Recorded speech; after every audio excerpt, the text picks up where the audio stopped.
पिछले वीडियो में हम लोगों ने चर्चा किया था वैद्युत क्षेत्र के बारे में। ठीक है, अब वैद्युत क्षेत्र का मापन हम कैसे करते हैं ये आगे चलते हैं, देखते हैं कि वैद्युत क्षेत्र का मापन वैद्युत क्षेत्र की तीव्रता से किया जाता है। ठीक है, तो वैद्युत क्षेत्र की तीव्रता जो है हम ज्ञात करेंगे कि वैद्युत क्षेत्र की तीव्रता की गणना कैसे करते हैं।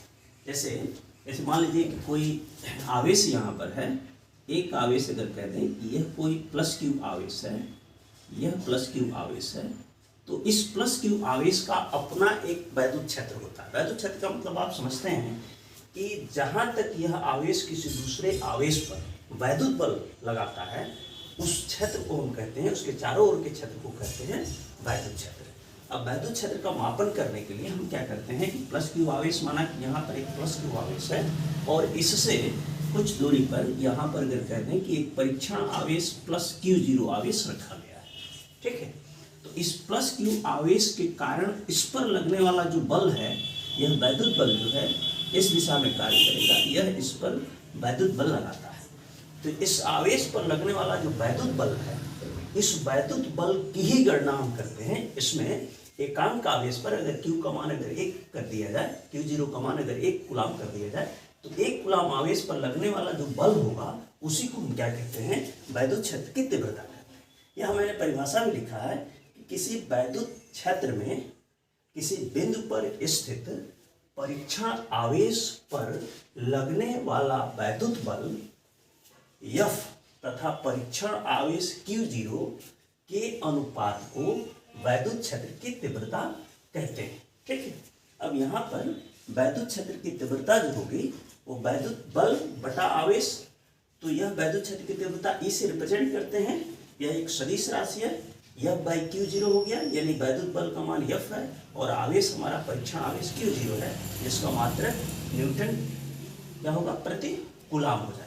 ठीक है, अब इफ अगर यहाँ लिख दें कि यदि Q0 का मान 1 कूलाम अगर हो तो E का जो मान हो जाएगा, वैद्युत क्षेत्र की तीव्रता जो हो जाएगी, ये F के मान के बराबर हो जाएगी। यानी अगर किसी वैद्युत क्षेत्र में या किसी वैद्युत क्षेत्र में एकांक आवेश पर इसके वैद्युत क्षेत्र यानी Q आवेश के कारण जो वैद्युत क्षेत्र है, इस वैद्युत क्षेत्र में स्थित किसी एकांक आवेश पर लगने वाला जो बल होगा, इसको हम क्या कहेंगे, वैद्युत क्षेत्र की तीव्रता कहेंगे। ठीक है, अब वैद्युत क्षेत्र की तीव्रता जो हो जाएगा, यहाँ से देखते हैं, अतः किसी वैद्युत क्षेत्र में स्थित एकांक आवेश पर लगने वाले बल को वैद्युत क्षेत्र की तीव्रता कहते हैं। यह एक सदिश राशि। ठीक है, यानी कि Q का मान जब आप 1 रखेंगे तो E की जो वैल्यू हो जाएगा F के मान के बराबर हो जाएगा। इस वैद्युत क्षेत्र में यानी प्लस क्यू आवेश के वैद्युत क्षेत्र में किसी एकांक आवेश पर लगने वाला जो बल होता है उसी को वैद्युत क्षेत्र की तीव्रता हम कहते हैं। ठीक है, अब इस वैद्युत क्षेत्र की तीव्रता की बीमा ज्ञात करते हैं। ठीक है, तो आगे बढ़ते हैं और इसमें वैद्युत क्षेत्र की तीव्रता की बीमा ज्ञात करने के लिए हमको क्या करना पड़ेगा, ये फार्मूला आप देख रहे हैं कि E=F/Q। ठीक है, इसमें से E वैद्युत क्षेत्र की तीव्रता है, F वैद्युत बल है और Q वैद्युत आवेश है। तो यहाँ से हम लिखते हैं कि E की बीमा बराबर F/Q0 की बीमा। ठीक है, तो ये हो जाएगा बल की बीमा, ये हो जाएगा बल की बीमा mL/T⁻²। ठीक है, और Q आवेश है, Q=IT। ठीक, तो I क्या हो जाएगा, वैद्युत धारा A हो जाएगा। तो यहाँ लिख सकते हैं A और T समय है तो T का T हो जाएगा। ठीक है, इसको जब आप ऊपर ले जाएंगे तो ये T जो है ऊपर जाएगा तो -3 हो जाएगा। तो यहाँ से लिख सकते हैं mL/T⁻³ A पुनः ऊपर जाएगा तो ये भी -1 हो जाएगा, ये समथिंग हो जाएगा। यानी वैद्युत क्षेत्र की तीव्रता की जो बीमा हो जाएगा mL/T⁻³ A⁻1। ठीक है, हाँ, नेक्स्ट टॉपिक आपका हो जाएगा कि किसी बिंदु आवेश के कारण उत्पन्न वैद्युत क्षेत्र की तीव्रता। इसका मतलब कि अगर एक कोई आवेश है उसके कारण वैद्युत क्षेत्र की तीव्रता, या कोई आवेश किसी बिंदु पर स्थित है उसके कारण वैद्युत क्षेत्र की तीव्रता की गणना हम कैसे करते हैं। तो सबसे पहले हमने मानते हैं कि मान लीजिए यह कोई प्लस क्यू आवेश है जो के परावैद्युतांक वाले माध्यम में स्थित है। इसका मतलब प्लस क्यू आवेश के चारों तरफ का जो माध्यम है उस माध्यम का डाइलेक्ट्रिक कांस्टेंट जो होगा, परावैद्युतांक जो होगा, यह के है। ठीक है, तो यह प्लस क्यू आवेश जो है आपका के परावैद्युतांक वाले माध्यम में स्थित है। इसके चारों ओर का माध्यम का जो डाइलेक्ट्रिक कांस्टेंट है, परावैद्युतांक जो है, ये के। अब इससे यानी यह प्लस क्यू आवेश मानते हैं कि किसी बिंदु O पर स्थित है। यह बिंदु O हो जाएगा कि बिंदु O पर स्थित है और इस बिंदु O से r दूरी पर, ठीक है, बिंदु O से r दूरी पर यहाँ बिंदु P है, ठीक, जहाँ पर परीक्षण आवेश प्लस क्यू जीरो को रखा गया है। ठीक, तो प्लस क्यू आवेश के कारण बिंदु P पर या बिंदु O पर स्थित आवेश प्लस क्यू के कारण बिंदु P पर उत्पन्न वैद्युत क्षेत्र की तीव्रता की हमको गणना करनी है। इसके लिए हम क्या करते हैं कि कूलाम के नियम का सहारा लेते हैं। कूलाम के नियम से प्लस क्यू आवेश और प्लस क्यू जीरो आवेश, या हम कर सकते हैं बिंदु O पर स्थित आवेश और बिंदु P पर स्थित आवेश के बीच लगने वाला वैद्युत बल हो जाएगा। तो यहाँ से लिख सकते हैं कि कूलाम के नियम से, ठीक है, प्लस क्यू आवेश व प्लस क्यू जीरो आवेश के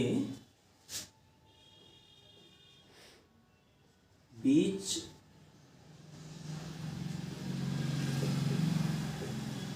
लगने वाला वैद्युत बल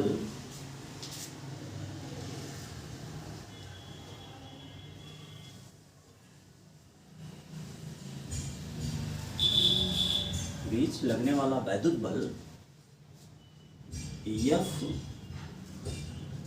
हो तो F इक्वल टू लिख सकते हैं 1/4 पाई एप्सिलॉन जीरो के Q, और Q जीरो आवेश है तो यहाँ आ जाएगा Q into Q zero by बीच की दूरी का पाई।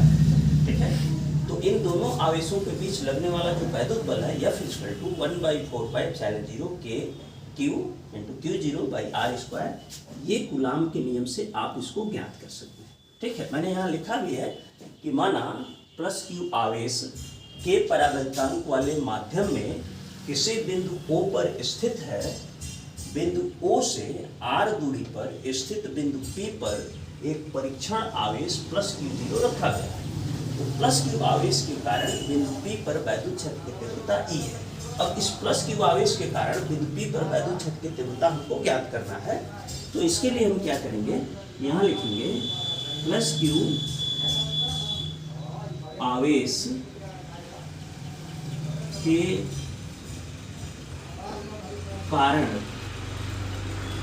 बिंदु P पर वैद्युत क्षेत्र की तीव्रता E बराबर हो जाएगा, E बराबर कितना होता है F बाई क्यू जीरो। ये मान उठा के इसमें रख देंगे, ये हो जाएगा E equal to 1/4 pi epsilon zero के, ठीक है, 1/4 पाई एप्सिलॉन जीरो के